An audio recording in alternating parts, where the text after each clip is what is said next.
Friends, I'm back up. I'm back alive for part 2. Don't know much longer beyond, but I'm continuing my rant.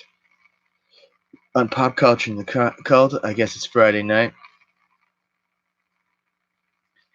Nobody's around because it's Friday night.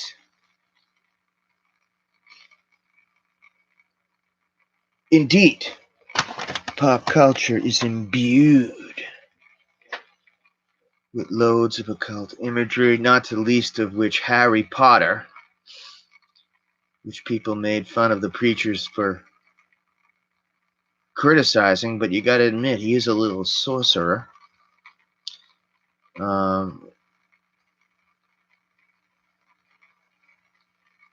And there's just an obsession with that. It's like exploded.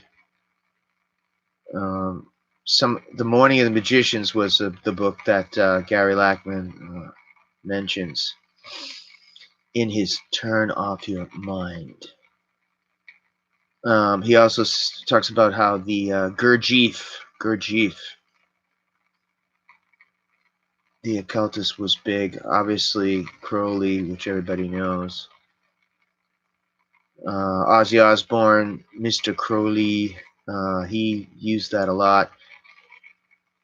There's a book by a guy, Tex Mars, that goes into the and this is like an obsession with a lot of people that goes into that these singers and artists, they when they get photographed, they do a lot of these secret society sign, like one is like this, I believe. Obviously this, they're always covering their eye. Ozzy Osbourne, I forget how he does the motion of the brotherhood, like I'm on the level. They do the one in your coat, it's like this. IU of the widow's son. And it's people like to analyze or they used to anyway, analyze the halftime shows. It's loaded with occult. Janet Jackson's wardrobe malfunction, was it just that, or it looks strange? Of course, you're vilified for looking upon it that way, and it certainly could just be a wardrobe malfunction, and maybe none of it is ritualistic activity at the halftime show, but they certainly look really weird, and they're endlessly giving messages, transforming society in the group hive achemically, are they not? In part 1 tonight, we're talking about Turn Off Your Mind by Gary Lachman, man. I totally recommend that book. If you're into this stuff, which in part is admittedly a lot of bullshit, but if you're into it, this book is for you. If you're a longtime rock and roller, he goes into the backstory of the weirdness like few others or any others. The Stones concert at Altamont. Some people have said this. I have thought this. That the 60s was a time of exploration. With LSD, Timothy Leary. Tune in, turn out. By the way, it's been admitted he had a connection to the Central Intelligence Agency. If it wasn't for the CIA, we wouldn't have processed the gift of LSD or whatever. That's another good topic. There's a recent book on him that's really good. But the Stones were like, "Hey man, that's not cool." They hired the Hell's Angels, man. They hired the Angels as bodyguards for their Altamont concert. And it was as if the 60s changed from, the counterculture, which wasn't really that peaceful. It was anti-war demonstrations, clashes with cops, and whatever. But at least that was the theme.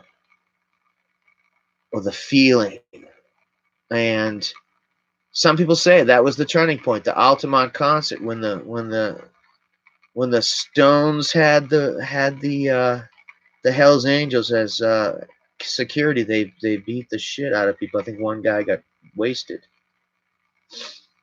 So it changed from, quote unquote peaceful substances to coke, and that was the end of the alleged peaceful 60s, and they moved into a different thing. It's a matter for debate where the music was cooler. There was a lot of cool music in the 60s, but there also was a lot in the 70s. I like the whole idea of the 70s. Bruce Lee with the sideburns, Jim Kelly, I don't know. It's hard to say what's cooler. James Brown, 1968 concert.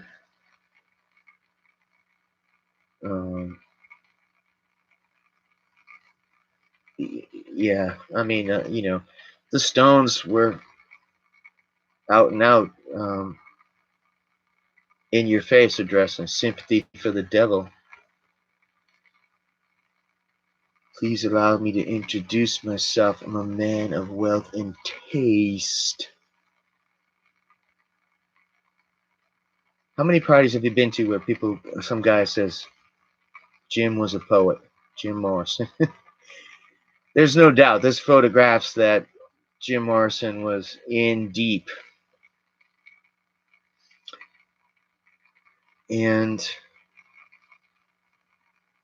there's such a love for these music figures that they had the whole Paul is dead thing. But Morrison is he's Mr. Mojo Rising. I mean, he's definitely an occultist of some extremely high level. He even makes these amazing hand signs himself. He was very Dionysian. I think he died at a very young age. I have heard allegedly that one of his girlfriends was into witchcraft and all that. Again, I can't recommend it enough. If you're into this, turn off your mind. Amazing stuff. Where is everybody tonight? I wanted a gap. Somebody leave me a message if you find any of this crap interesting. I think this stuff is interesting. Sort of the backstory to all this pop culture stuff. Just as much, if not more, occultism is included in your comic books, which aren't even called comic books anymore. They're like graphic novels. Some of the ones that are older now, From Hell, which was made into a movie with Johnny Depp, is directly the Jack the Ripper ritual of 1888.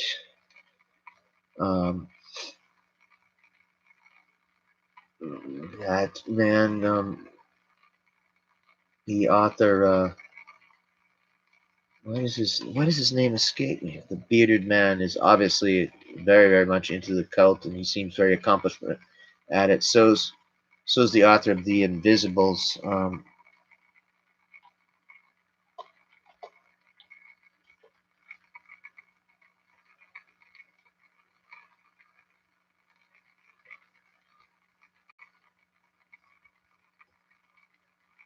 Yeah, Alan Moore. How can I forget his name? He is deep into it. Frank Miller probably is too. Obviously, Neil Gaiman, who I haven't read much. The Grant Morrison is I guess what I would call an expert chaos magician, right?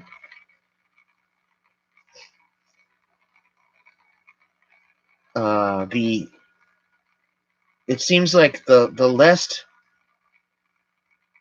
less technology, the better some of these things have been. The early comic books, the early Jack Kirby, the earlier X-Men seem to me to be more lucid and better stories than the ones they have now.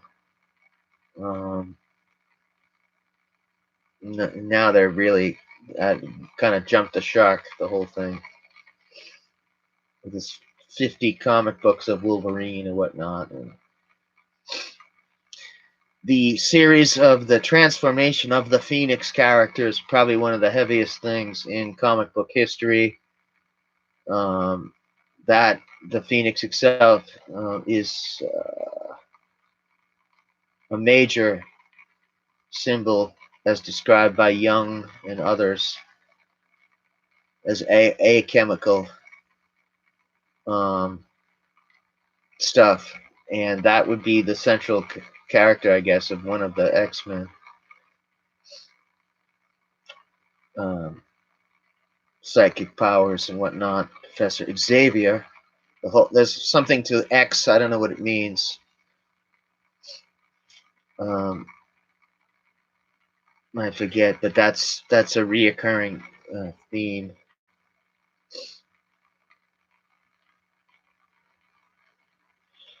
And it transforms you. It's like a occult soap opera. X-Men comic books, and now the movies. For better, for worse. Alan Moore. I mean, he looks like an author character. Merlin. He looks like a King Merlin. Oh, what I was gabbing on before is the imperial aspect of some of the British rock invasion. It was like they were for England, and they were the cream. Led Zeppelin, they invaded the mines. A lot of people talk about that it's has associations to and connections to think tanks like the Tavistock Institute. I don't know if there's much to it. They even said that it's even been said that the popular group that took the world, in particular America, by storm, the Grateful Dead, had some sort of association with Tavistock. I can't back that up. Wouldn't that be something if everybody's favorite bands that they live for, that are so special, were created in a British think tank? I don't know. Certainly the popularity of those bands is almost otherworldly. The screaming, the obsessions, the devotion of the energies of the masses is the change that they produce. I kind of miss the whole guitar solo thing. It's still out there, but just doesn't seem as big. You know, I had an interesting point after this, and I don't even remember. Oh, yeah, the Tavistock think tanks. I mean, that would be very disappointing. Oh, my follow-up is when the dance trio, I guess they were, I don't know if you could call them hip hop, but Milli Vanilli, which were apparently completely bogus.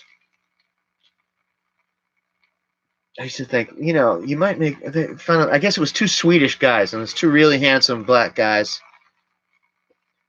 with dreadlocks, and they were great. Ba ba ba ba, baby, don't forget my number. Milli Vanilli. I'm not really saying that the Milli Vanilli was an invention of the occult, but if you think about if they were invented by mafia guys associated with the record industry, then you've got to think that's genius. Milli Vanilli. So this stuff is awesome stuff, but you got to remember, man, when you're delving into the graphic novels and the music, be very aware you could be being transformed.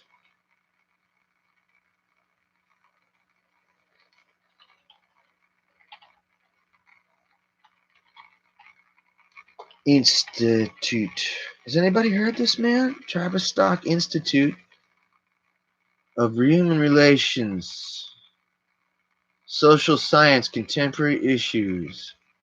It's a British non-for-profit organization that applies social science to contemporary issues and problems.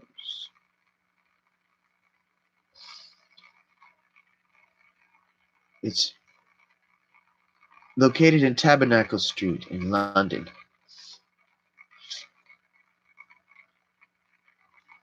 Oh, the Rockefeller Foundation awarded them significant grants. Research units. This is fascinating. Community psychology.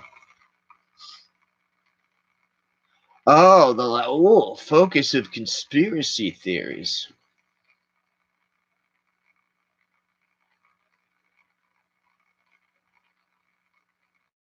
Yes. Of course, sometimes the guys that write these so-called conspiracy theory books, they suck. Coleman's claim that the popularity bees was an Illuminati plot to advance the Aquarians conspiracy. I've heard that Coleman's books are very dramatic and not necessarily. Well, I don't want to get libel here, but they're not that great.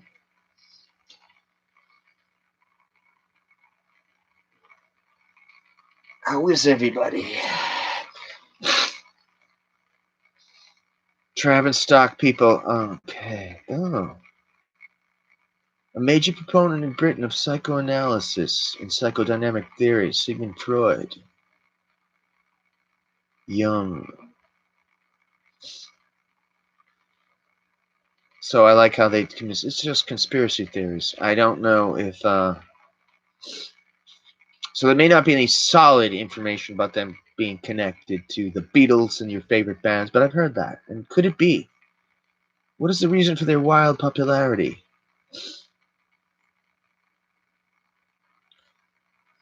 How dare you even say anything like that? Social engineering of the masses. And there's the Rand Corporation.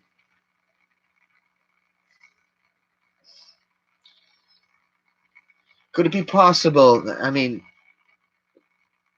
these superhero films now, I believe they've gone beyond even the print graphic novels and so-called comic books, right?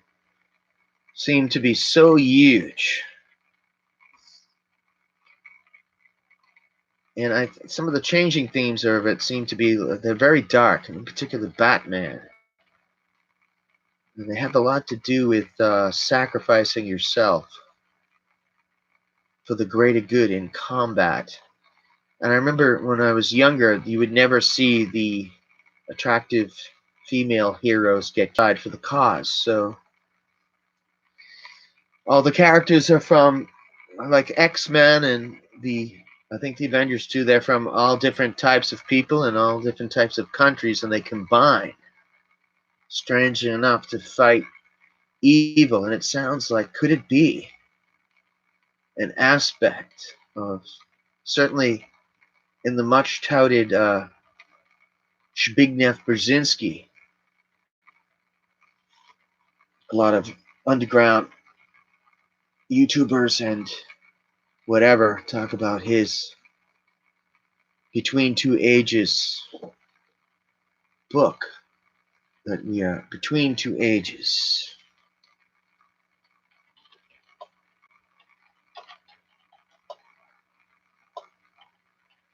I will have the exact title for Between Two Ages, America's Role in the Technotronic Era. That's something that's touted a lot, you know. We're learning to be technocratic. Zbigniew Brzezinski is endlessly derided as a New World Order scumbag or whatever. Put all that aside and read his book, because read everything he's got, because he goes into things. One of his more recent ones, he goes into the popularity of the soft power of the easily digestible American culture. And I know people honestly used to quote and say, it will take a new Pearl Harbor. So there are many people that have blamed him for the 9/11 or something, or what he was saying was there's so many different cultures that it would take a huge disaster to get people back together for another war.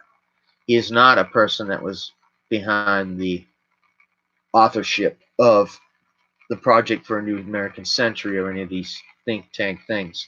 Not to say the guy is some kind of saint or whatever, but I think he's been hit with a lot of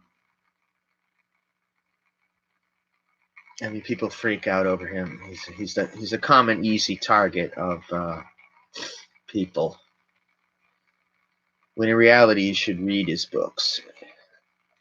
In particular, the Between Two Ages by Zbigniew Brzezinski, but it's a very difficult book to get a hold of. His others aren't for some reason. In that book, he talks about the use of drugs to control the masses, and how basically by pharmaceuticals people were getting controlled. In another one of his books, he talks about how the discontent of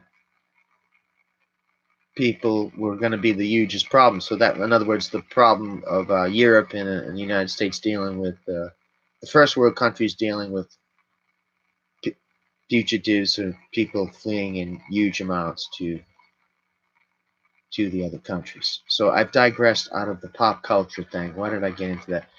Oh yeah, basically all I wanted to point out was Brzezinski says that our easily digestible pop culture is something that is of great power to the United States.